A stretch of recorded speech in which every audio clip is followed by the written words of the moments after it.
Hello, you're listening to Cheat Sheet, where we do the work so you don't have to. I'm Wilfred Frost. And I'm Sophie Ridge. It is Thursday, the 13th of November, nearly the end of the week, for us at least. And this is what's happening today.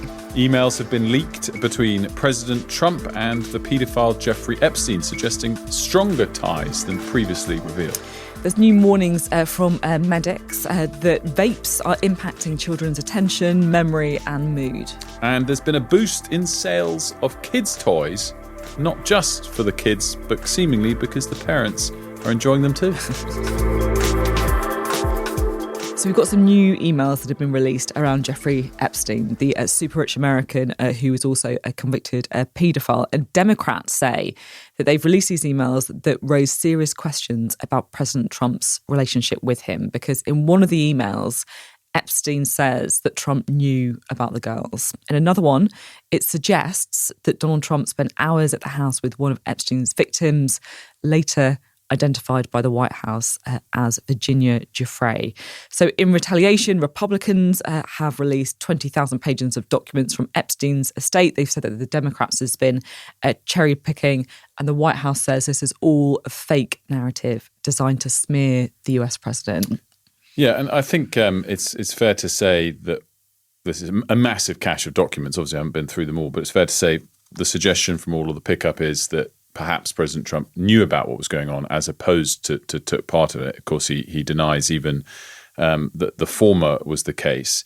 I think my big question from here is, can he escape the relentlessness of this story that we have seen take other people down? And the big difference I would point out compared to Andrew Mountbatten Windsor is that Andrew was just the brother of a king.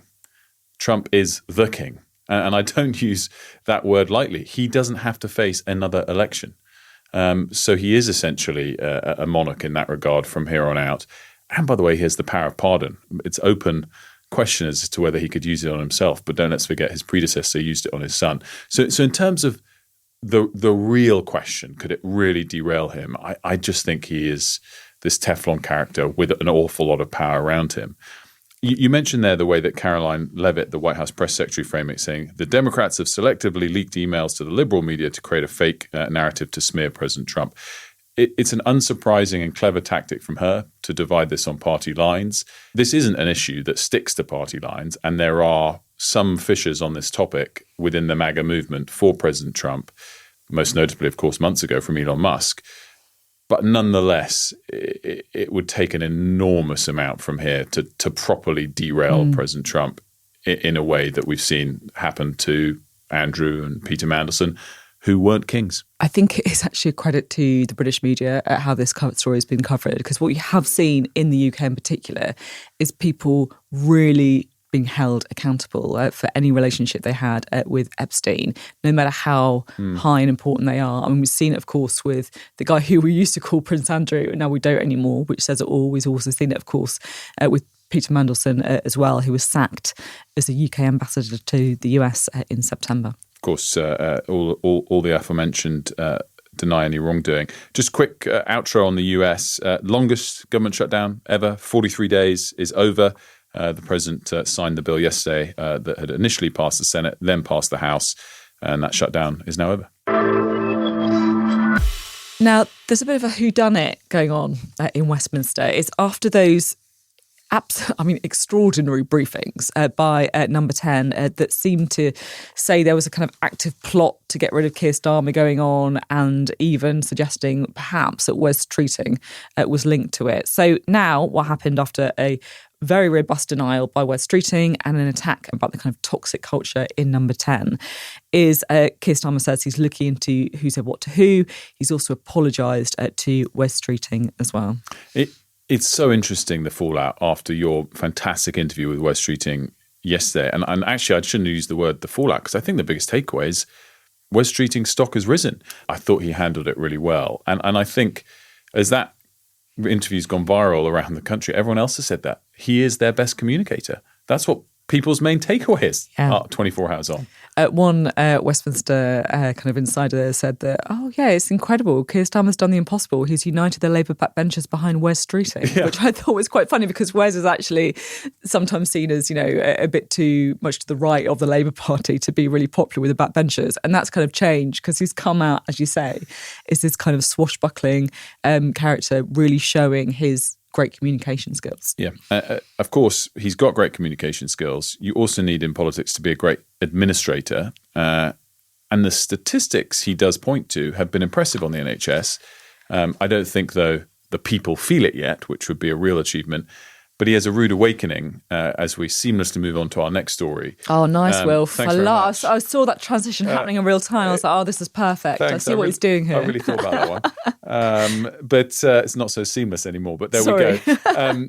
But of course, he'll be reminded of the difficulties within the NHS today because the British Medical Association has confirmed it's going ahead with its strike. It starts tomorrow for 5 days. This is the junior doctors, as they're formally called, of course, now their title is resident doctors. And the health secretary pointing to the fact that over the last 3 years, they've already got a 30% pay rise. Of course, they want more, and they look at lack of inflation match pay for some 15 years as why they deserve more. I just say, and again, so often I come back to the comms on this, that the resident doctors need to pause and think about how many strikes there have been in recent years and who in the public sector has got pay rises to end previous strikes, and they fall into that category. So I just think you've got to bring the people with you if you're going to get the government to cave to your strikes. And I'm not sure this time round they're doing that in the same way that they did last time round. Yeah. I mean, it's interesting, the polling, because the polling has been really quite obviously in favour of what I always still think of as the junior doctors, but they call themselves the resident doctors now, which is interesting. But as you say, it's been getting less and less, and that is going to be the kicker. It's the kind of thing that people really, really see and witness. Lots of parents in particular, I think, will be looking at another strike and will be thinking, I'm a bit worried. Will my kid be safe if they have to go into A&E or whatever it is? Particularly with a big flu season pending and coming earlier this season. Just finally on this as well, is he likely to cave? I think not, because this is a massive attack line for the Tories, saying that this government handed out pay rises very quickly to various sectors initially. I just don't think, particularly ahead of the budget where money is tight, that the chances of them doing it again are almost zero. And also there is increasingly within other members of the government, a lot of people looking at Wes Streeting and think, blimey, he's got a good deal off Rachel Reeves when they're having to make loads of cuts to their department. So I think that narrative is kind of happening.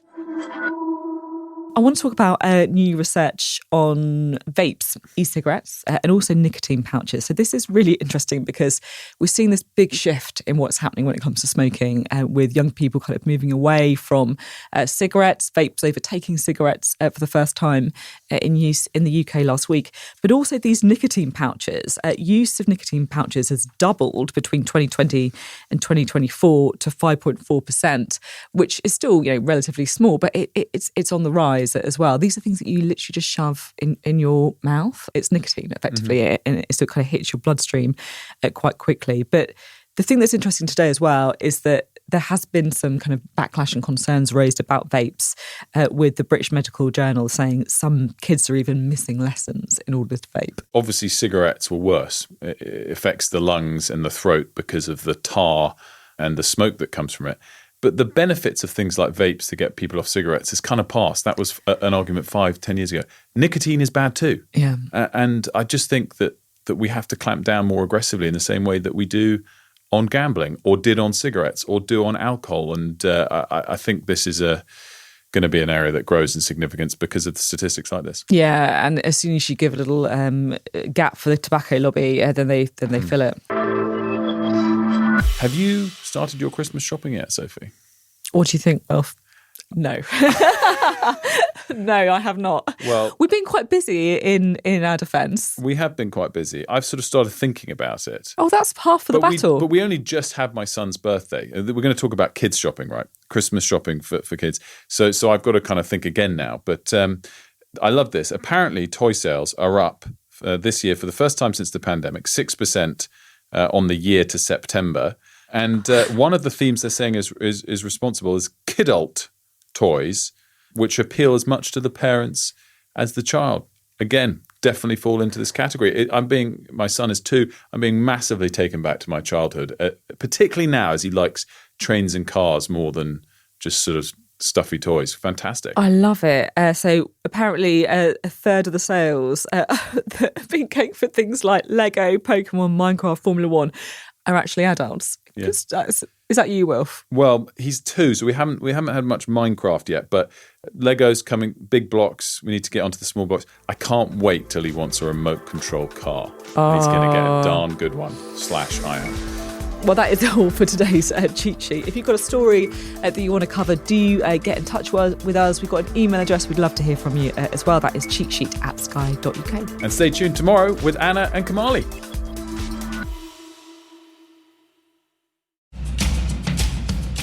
Hey, it's Sophy and Wilf from Sky News. Too many headlines, too little time? We get it, and that's why we're bringing you Cheat Sheet. 10 minutes every weekday morning. All the big stories from politics to pop culture, minus the noise. No doom scrolling, no spin, just the stories that matter from 2 people who live and breathe the news. Cheat Sheet with Ridge and Frost from Sky News. Follow Cheat Sheet wherever you get your podcasts.